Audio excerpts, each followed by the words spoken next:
आजमगढ़ के शिबली हाल में हज बैतुल्ला के ज़ायरीनों के लिए रविवार को ट्रेनिंग कैंप का हुआ आयोजन। 180 लोग हुए शामिल। आजमगढ़ के शिबली एकेडमी के शिबली हाल में हज बैतुल्ला के ज़ायरीनों के लिए आज रविवार को ट्रेनिंग कैंप का आयोजन किया गया। इसमें लगभग 180 लोग शामिल हुए। इस मौके पर हज और उमरा के फ़र्ज और एहराम बांधने के सही तरीके की जानकारी प्रदान की गई।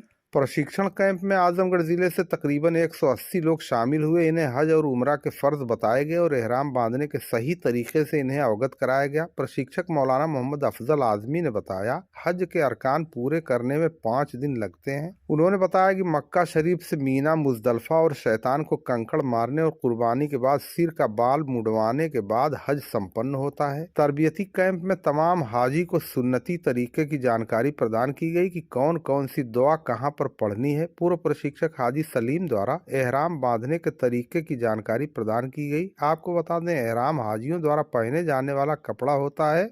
हज में जाते समय क्या क्या सामान लेकर जाना चाहिए जैसी तमाम बातों की भी जानकारी प्रदान की गई। खास तौर पर visa, passport, bracelet, aeroplane ticket, ID और बेल्ट वगैरह को कैसे हिफाजत से रखना है। एहराम पहनकर काबा शरीफ की ज़ियारत और तवाफ में होने वाली परेशानी को दूर करने के तरीके की भी जानकारी प्रदान की गई। मौलाना अफजल आजमी ने बताया कि हज में जाने वाले हाजियों के लिए दूसरी किश्त की राशि जमा की जा चुकी है। पहली किश्त की राशि पहले ही जमा हो चुकी है। इस प्रशिक्षण शिविर में जनपद के 180 यात्री शामिल हुए। उन्होंने कहा कि हज को सीख कर जाना चाहिए। हज जैसे अहम रुक्न के ताल्लुक से भी लोग अक्सर गलतियां कर बैठते हैं। कभी कभी गलतियां ऐसी हो जाती हैं कि जिससे दम वाजिब हो जाता है और तमाम हाजी साहबान को पता भी नहीं लगता, जिसकी वजह से हज खराब हो जाता है। इस प्रशिक्षण शिविर में कार्ड भी बनाया गया और आखिर में पूछे गए सवाल के जवाब दिए गए। मौलाना अरशद, मौलाना उसामा रशादी, मौलाना इंतखाब ने हज पर बयान किया। मौलाना फैसल आजमी, कमर अब्बास, अनस, मौलाना अशहद ने इस कार्यक्रम में प्रतिभाग किया। तो हर हाजी के सामान के साथ मुंसलिक कर दिया जाए और उसकी हिस्ट्री जो है ऑनलाइन जो है उसको ट्रेस कर लिया जाए। पिछले साल हज कमेटी ने एक ऐप डाउनलोड करने के लिए कहा था, हज सुविधा ऐप, और उसमें बहुत सारे ख्वाब दिखाए गए थे, ये होगा ये होगा ये होगा, लेकिन आखिर में वो फेल हो गया था। फिर उस पर काम चल रहा है और ये सरकारी इदारा है। आप हजरात जानते हैं कि सरकारी इदारा होता है, जितनी हमारी से तवक्कुआत होती हैं वो उस पर नहीं होती। कहते बहुत ज़्यादा, करते बहुत कम, कहते बहुत ज़्यादा, करते। उसी एतबार से हम इस पर जो है अमल करने वाले बने कि वो जो कह रहे हैं उसमें जो अच्छी चीज़ें हैं उनको हम ले लें। तो अब हमारा सामान पैक हो गया। अब हमें जाना है कहाँ? एयरपोर्ट के। कब जाना होगा? अब हमने सामान पैक कर लिया, हमारे पास हेल्थ कार्ड है, सब कुछ है। अब हम जाएंगे तो अब हमारे जहन में सवाल है कि एहराम बांधे कि ना बांधे। अब हमारी जो फ्लाइट है उसका हमें शेड्यूल देखना पड़ेगा, जो कि आपके मोबाइल पर भी आएगा मैसेज और ग्रुप में भी आएगा और आप अपना जो ऑनलाइन चेक करेंगे वहाँ भी आएगा। 29 अप्रैल से पहली फ्लाइट शुरू होगी। 29 अप्रैल से इंडिया से जो फ्लाइट जाएगी वो 29 अप्रैल से आगाज होगा। ये फ्लाइट आपकी कहाँ जाएगी ये आपको मैसेज के अंदर बताया जाएगा कि ये आपकी जो है फ्लाइट कहाँ जाएगी। अगर ये फ्लाइट मदीना जा रही है जैसे पिछले साल गई थी तो हमें एहराम पहनकर नहीं जाना है। हमारा फ्लाइट जा रही है हमारी कहाँ? मदीना। मदीना हम जाएंगे तो वहाँ हमें जुल्हुलैफा से एहराम तो हमें एहराम नहीं बांधना, एहराम हम अपने लगेज में रख लेंगे। अगर हमारी फ्लाइट का शेड्यूल आ गया जिद्दा, अब हमें जो है इस हैसियत से अपने एहराम को लेकर जाना है लखनऊ। वहाँ जो है हज हाउस जो सरोजनी नगर में है, वहाँ सारा इंतजाम होता है वसूल करने का। वहाँ जो है हम जाकर जो है और अपना जो है नहा धोकर एहराम पहन लेंगे और फिर जब ऐलान होगा फ्लाइट के अंदर हम नियत कर लेंगे, उम्रे की, हज की नियत कर लेंगे। तो अगर हमारी फ्लाइट जिद्दा की आएगी तो एहराम पहन कर जाएंगे, अगर मदीना की आएगी तो हम एहराम अपने साथ लेकर जाएंगे। इसी तरीके से जो लोग मरीज हैं उनका यह मसला आता है कि मेडिसिन कितनी लेकर जाए। तो मेडिसिन कम से कम जो है 50 दिन, आप 40 दिन 42 दिन रहना होता है तो 5-6 दिन एक्स्ट्रा ले लीजिए। उसका तरीका यह है कि 2 पैकेट आप बना लीजिए, दो यानी कि 25-25 दिन के 2 पैकेट बना लीजिए और अपनी सारी दवाइयाँ यहाँ से ले लीजिए और जो दवाएं आप इस्तेमाल करते हैं उसका करंट एक पर्चा, यानी लास्ट में ईद के बाद का करंट पर्चा अपने साथ रखेंगे। जिस डॉक्टर से आप मुंसलिक हैं, जहां आपकी तिब्बी इलाज चल रहा है, और वो कर लेंगे, ले लेंगे पर्चा, अपनी दवाई के साथ अपना पर्चा लेंगे।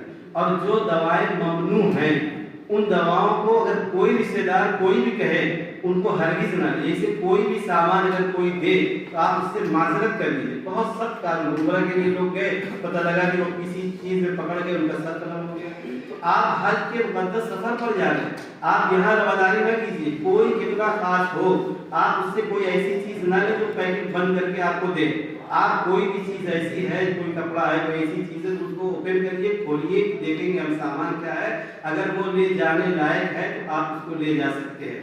अगर नहीं ले जाने लायक है, जैसे आपकी जो है मेडिसिन आती है, होम्योपैथिक की मेडिसिन आती है, कोई सिरप आता है, कोई लिक्विड आती है, तो आप हरगिज नहीं। हो सकता है इस रवादारी की वजह से, इस अजीज की रवादारी की वजह से आप मुकद्दस सफर पर जा न सके, एयरपोर्ट से वापस कर दिया जाए। तो इन चीजों का ख्याल रखेंगे, हमें उतनी ही रवादारी करनी है जितनी हो सके। जो सामान आप पैकेट दे रहे उसको खोल कर ले लें और दें। इसी तरीके से ये होता है कि हम वहां जाएंगे तो राशन लेकर जाएं, राशन ले जाने की कोई जरूरत नहीं। अगर अजीजिया के अंदर जो हमारा क़याम मक्का के अंदर होगा तो वहाँ मतबख का इंतजाम होता है कि वहाँ हमें दिया जाता है कि हम जो है खाना पका सकते हैं। तो अब वो 20 आदमियों पर 3 कमरे 4 कमरे पे किचन रहता है, उसमें अगर हम चाहें तो खाना पकाने की सहूलत रहती है। मिना के अंदर वो भी सहूलत रहती है। अजीजिया के अंदर है, अगर हम कुछ चीज़ें ऐसी ले जाना चाहते हैं जबकि गाइडलाइन के मुताबिक कुछ भी नहीं ले जा सकते, कि कोई भी खाने पीने की अशिया नहीं ले जा सकते हैं, लेकिन पिछले साल भी लोग लेकर गए थे। जैसे चना है, दाल है, दालमोट है, नमकीन है, बिस्किट है, इस तरीके से आप सूखा आइटम ले जाएं तो आपको नहीं रोकते हैं। कुछ ऐसी चीज़ें रखना चाहें तो रख सकते हैं, अगर इस्तेमाल करेंगे तो कोई हर्ज नहीं, आप रख सकते हैं। इनकी गाइडलाइन ये है कि कोई भी खुर्दनी अशिया आप नहीं ले जा सकते हैं। लेकिन पिछले साल के लोग लेकर गए थे, सैयार चीज़ें नहीं ले जाते हैं, तेल वगैरह है, आप चना है, मोटी मोटी चीज़ें, दाल बहुत महंगी वहाँ रहती है, दाल ले लें। इस तरीके से अपने सामान में रख लें। अब आप सब कुछ पैक कर लिया, सब कुछ हो गया। अब हमारी वो मस्तूरात होती हैं जो यंग एज होती हैं, उनको एक शरई उज़्र आता है कि शरई उज़्र है तो बेचारी अंदर से परेशान रहती है कि अगर हम चले गए और वो अय्याम आ गए, उसमें हमारी ये शरई मजबूरी आ गई तो हम क्या करें।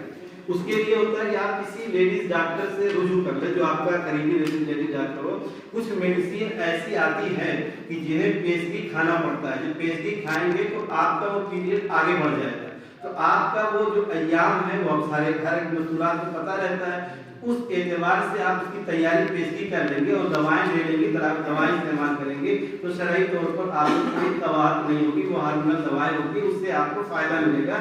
और आपको जहनी जो टर्चर अंदर से होता है कि हम औरत जात हैं तो हमें ये दिक्कत आ सकती है, वो दिक्कत आएगी तो अल्लाह सुब्हानहू व तआला ने इसके लिए इंतजाम किया है, आप उससे बच सकती है। ये सारी चीज़ें पेशगी तैयारी की कबीर से है कि आप पहले अपने डॉक्टर से मिल लीजिए, अपने अहवाल को बताइए कि हमारे ये पीरियड का ये टाइम है, हम जा रहे हैं हज के मुकद्दस सफर पर, क्या करेंगे, उसके लिए आप मेडिसिन लेना शुरू कर दीजिएगा। अब एयरपोर्ट पर आप जाएंगे, उससे पहले 24 घंटे पहले हर एक की फ्लाइट की तारीख से पहले रिपोर्टिंग करानी पड़ती है।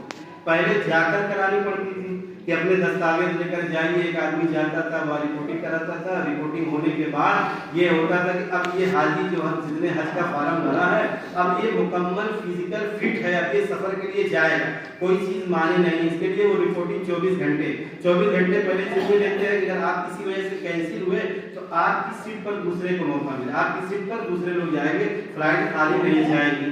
तो अब ये रिपोर्टिंग ऑनलाइन हो जाती है, गुज़िश्ता सालों से ऑनलाइन होगी, हमें जाना नहीं पड़ता। हम ऑनलाइन रिपोर्टिंग कराकर अपने कागज को, अपने दस्तावेज को। दोस्तों नए हो तो चैनल को सब्सक्राइब कर लें, खबर पसंद आई हो तो इसे लाइक और शेयर करना ना भूलें। धन्यवाद।